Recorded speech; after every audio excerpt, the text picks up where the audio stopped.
Morning students, welcome to my channel. ఈరోజు మనం రైల్వేకి సంబంధించిన జనరల్ స్టడీస్లో క్వాలిటీ సబ్జెక్ట్స్ సంబంధించిన ప్రీవియస్ అండ్ ఇంపార్టెంట్ క్వశ్చన్స్ని డిస్కస్ చేస్తున్నాం.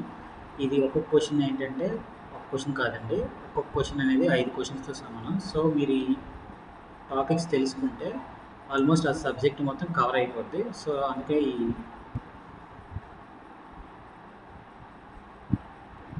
So let's start this session. The first question ఏంటంటే, who was the chairman of drafting committee of the Constituent Assembly? ఎవరండి?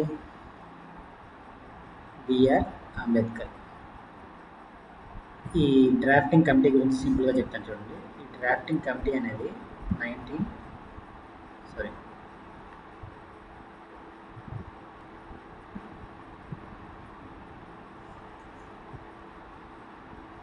29th August 1947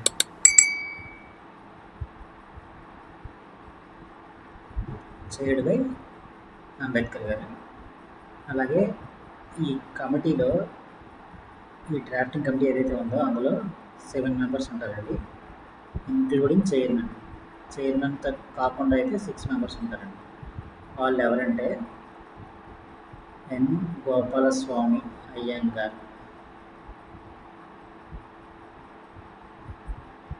రెండు అల్లాడి కృష్ణస్వామి అయ్యర్,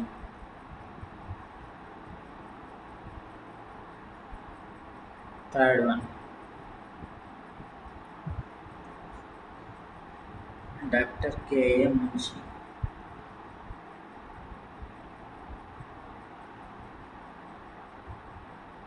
ఫోర్త్ వన్ సయ్యద్ మహమ్మద్ సాదుల్లా, అలాగే fifth one N Madhavarao.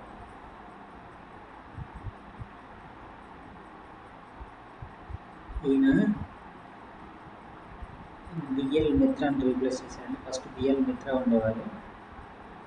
BL Mitra health ఇష్యూస్తో left అయితే ఈయన add అయ్యారండి. అలాగే టిటి కృష్ణమాచార్య ఆయన ఉంటారు. ఈయన కూడా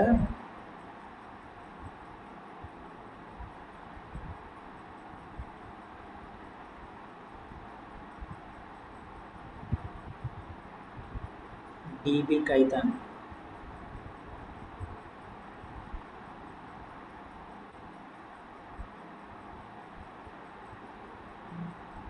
ఆయన చనిపోతే 1948లో ఈయన యాడ్ అయ్యారండి. వీళ్ళందరితో పాటు +1 ఎవరు?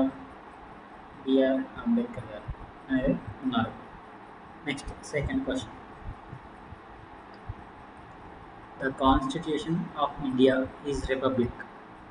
యాక్చువల్ రిపబ్లికన్ బికాజ్ ఏంటండి రిపబ్లిక్ అంటే అసలు యాక్చువల్గా ఏంటి?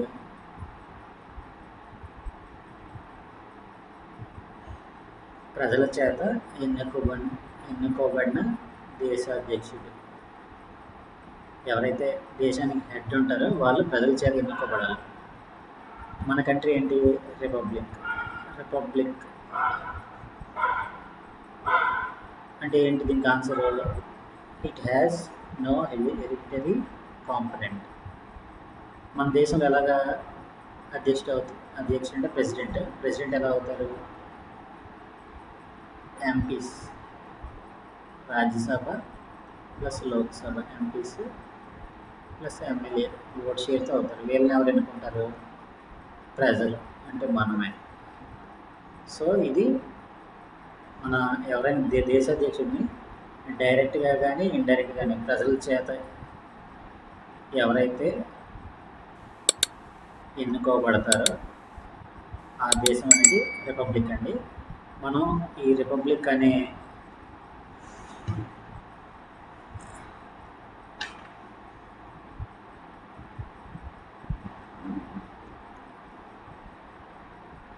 Next question, Who was the main drafter of Article 370? Drafting committee chairman ఎవరండి? బిఆర్ అంబేద్కర్. ఈ డ్రాఫ్టింగ్ కమిటీలో గోపాలస్వామి అయ్యంగార్ అనే ఒక ఆయన ఉంటారండి. ఈయన జవహర్లాల్ నెహ్రూకి క్యాబినెట్లో మెంబర్ అనమాట. క్యాబినెట్లో మెంబర్. ఈయన ఆర్టికల్ 370ని డ్రాఫ్ట్ చేశారు. ఇది అంబేద్కర్ గారికి అంత మాత్రం ఇష్టం లేదు, కానీ ఆ స్టేట్కి ఉన్న స్పెషల్ ప్రొవిజన్ని కల్పించింది కేవలం మన first prime minister. Okay, next question. The Constituent Assembly formed the drafting committee to prepare a draft Constitution of India. ఎప్పుడండి? ఆల్రెడీ చెప్పుకున్నాం ఈ క్వశ్చన్. 29th August 1947. ఓకేనండి, ఆల్రెడీ చెప్పుకున్నాం. ఒకసారి ప్రీవియస్ క్వశ్చన్స్ చూస్తే మీకు తెలుస్తుంది. అలాగే who among the following was not the member of drafting committee of the Indian constitution? ఎవరండి? మనం చెప్పుకున్నాం ఆల్రెడీ. సయ్యద్ మహమ్మద్ సాదుల్లా ఉన్నారు, ఎన్ గోపాలస్వామి అయ్యంగార్ ఉన్నారు, కేఎం మున్షి ఉన్నారు. ఎవరు లేరు? ఈయనే లేరు. ఇదే answer, A V Thakkar. Okay, next question. Which committee recommended the fundamental duties be included in the constitution of India? ఏంటంటే ఫండమెంటల్ డ్యూటీస్ అండి. ఈ ఫండమెంటల్ డ్యూటీస్ అనేవి ఎక్కడ కనిపించవండి, మన ఏషియన్ కంట్రీస్లోనే కనిపిస్తాయి. అందులో ముఖ్యంగా మనకైతే ఫస్ట్ అయితే మనకి రాజ్యాంగం ఏర్పడేటప్పుడు మాత్రం ఫండమెంటల్ డ్యూటీస్ లేవండి. 1976లోనే 42వ రాజ్యాంగ సవరణ కాన్స్టిట్యూషన్ అమెండ్మెంట్ యాక్ట్ ద్వారా 4A భాగంలో 51Aలో పరిచేర్చారండి. ఎవరి సిఫారసుల మేరకు? సర్దార్ స్వరణ్ సింగ్ కమిటీ సిఫారసుల మేరకు. అప్పుడు ఎవరున్నారండి? పిఎం ఇందిరా గాంధీ గారు ఉన్నారండి. అప్పుడు లా మినిస్టర్ అయితే గోఖలే గారు. ఇందులో భాగంగా ఇప్పుడు ప్రెజెంట్ అయితే 11 ఉన్నాయండి. ఈ 11వది 86వ రాజ్యాంగ సవరణ ద్వారా 2002లో యాడ్ చేశారండి. ఏంటి? ఎడ్యుకేషన్ గురించి, చైల్డ్హుడ్ ఎడ్యుకేషన్ 6 to 14 years మధ్యలో ఉండే పిల్లల కోసం. ఈ 86 కాన్స్టిట్యూషన్ అమెండ్మెంటే 21A ఫండమెంటల్ రైట్స్ 21A ఆర్టికల్ని కూడా యాడ్ చేసుకోవడం జరిగిందండి. అదేవిధంగా ఇప్పుడు ప్రజెంట్ ఆన్సర్ అయితే సర్దార్ స్వరణ్ సింగ్ కమిటీ అండి. ఇవన్నీ గుర్తుంచుకోండి. ఇంకొకటి, ఈ 42 కాన్స్టిట్యూషనల్ అమెండ్మెంట్ యాక్ట్ ఏదైతే ఉందో దీన్ని మినీ రాజ్యాంగం అని కూడా అంటారండి. ఎందుకంటే అన్ని ఎక్కువ ఆర్టికల్స్ ఉంటాయి ఇందులో. అదొకటి చూసుకోండి. Next, who is considered as a person responsible for political integration of India by unifying 562 princely states in the country? 562 రాజ్యాలు అంటే సంస్థానాలు. యాక్చువల్గా సంస్థానాలని విలీనం చేశారండి. ఎవరు చేశారు? ఆయన ఉక్కు మనిషి అంటారు కదండి, సారీ, వల్లభాయ్ పటేల్ గారు చేశారండి. 562 అవుట్ ఆఫ్ 565 వాటిల్లో 562 ఒకేసారి విలీనం చేశారండి. మిగతా 3 తర్వాత స్టెప్ బై స్టెప్ చేశారు. అందుకే ఈయనకి ఏమంటారు? ఉక్కు మనిషి అంటారండి. ఉక్కు మనిషి అంటారు. ఈయన కూడా కొన్ని కమిటీలకి హెడ్గా ఉన్నాడండి. అందులో భాగంగా ప్రావిన్షియల్ కాన్స్టిట్యూషన్ కమిటీ. ఓకే, అదే భాగంగా ఫండమెంటల్ రైట్స్ కమిటీ. ఫండమెంటల్ రైట్స్ని ఎఫ్ఆర్ఎన్ రాస్తానండి, చూసుకోండి. అలాగే committee on minorities and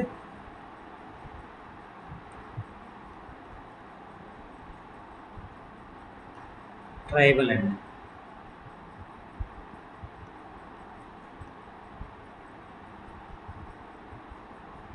excluded ఏరియాస్కి ఈయన్ని హెడ్గా పెట్టారండి. Next question, who was the first finance minister of India? ఎవరండి? షణ్ముగం శెట్టి. ఈయన ఫస్ట్ బడ్జెట్ని మనకి ప్రవేశపెట్టారండి. ఎప్పుడు ప్రవేశపెట్టారు? నవంబర్ 26, 1947. ఈ నవంబర్ 26 గురించి ఏమైనా మీకు గుర్తొస్తుందా? నవంబర్ 26 అనేది మనకి కాన్స్టిట్యూషన్ డే.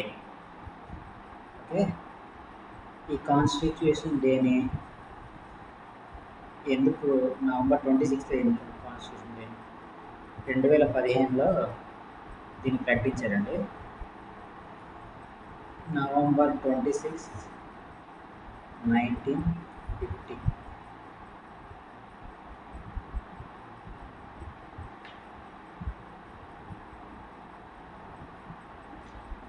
ఈ రోజునే మన రాజ్యాంగం అమల్లోకి వచ్చిందండి. Next question, which of the following acts was passed by British Parliament defining the powers and responsibility of the various organs in the East India Company? Regulating act అండి. Regulating ఆ పేర్లోనే ఉంది. ఏంటి? రెగ్యులేట్ చేయడం. ఆ పవర్స్, రెస్పాన్సిబిలిటీస్ ఈస్ట్ ఇండియా కంపెనీకి దఖలు పడడానికి చేసిన చట్టమే regulating act అండి. దీని ద్వారా పరిమితం చేశారు కొన్ని పవర్స్ ఈస్ట్ ఇండియా కంపెనీకి. అంతవరకు అపరిమితంగా ఉండేవి, అప్పటి నుంచి పరిమితం చేశారు అన్నమాట. Next question, in which of the following years was the first republic of India celebrated? ఎప్పుడండి? 1950.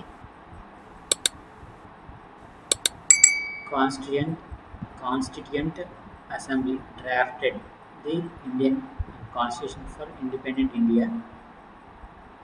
It was set up under Cabinet Mission Plan of 1946. ఈ క్యాబినెట్ మిషన్ అనేది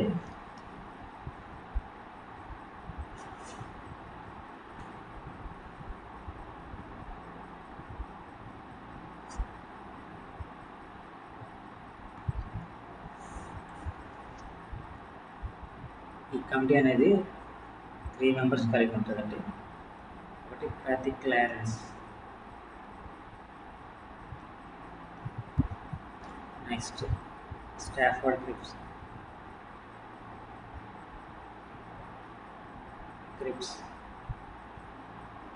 మిషన్ అని ఉన్నారు కదా, అదే 1942లో వస్తుంది కదా, అదే అండి.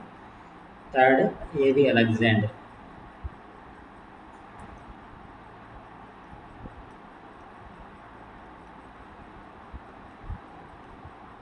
నెక్స్ట్ క్వశ్చన్,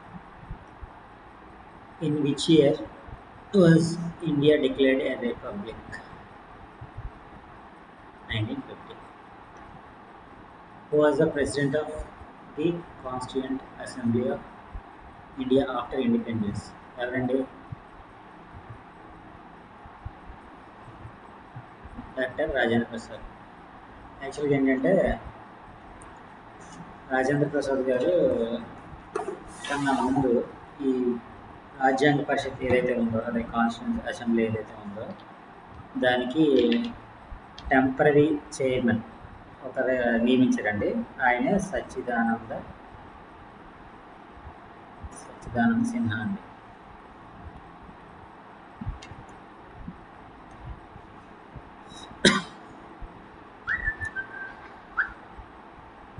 ఈయన ఈయన్ని ఎవరు జేబీ కృపలాని సజెస్ట్ చేశారండి.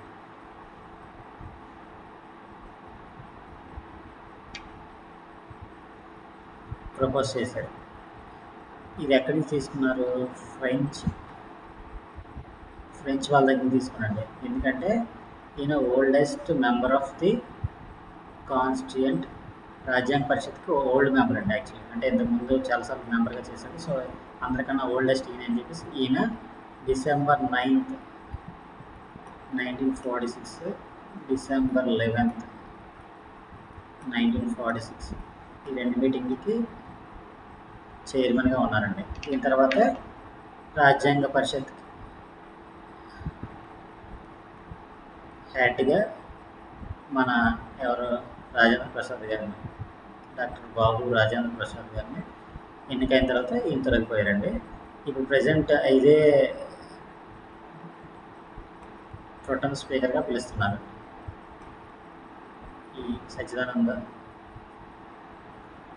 సిన్హా ప్లేస్లో ఎవరైతే ఉన్నారో ఈయన దీన్ని ప్రొటెం స్పీకర్గా పిలుస్తున్నారండి ప్రజెంట్.